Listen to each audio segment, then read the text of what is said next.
అందరికీ నమస్కారం. Breaking news. తెలంగాణలో రైతులకు శుభవార్త. పంట రుణాల మాఫీకి మంత్రివర్గం నిర్ణయం. ముఖ్యమంత్రి రేవంత్ రెడ్డి అధ్యక్షతన సమావేశమైన రాష్ట్ర మంత్రివర్గం కీలక నిర్ణయం తీసుకుంది.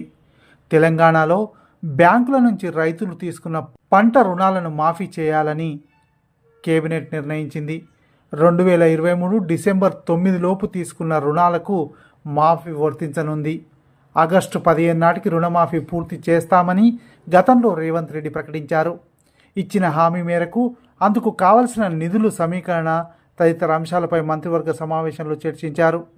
రుణమాఫీకి సంబంధించిన విధి విధానాలను ప్రభుత్వం అధికారికంగా వెల్లడించనుంది. ఈ వీడియో నచ్చినట్టయితే లైక్ చేయండి, షేర్ చేయండి. మరిన్ని వీడియోల కొరకు మా ఛానల్ను సబ్స్క్రైబ్ చేసుకోండి.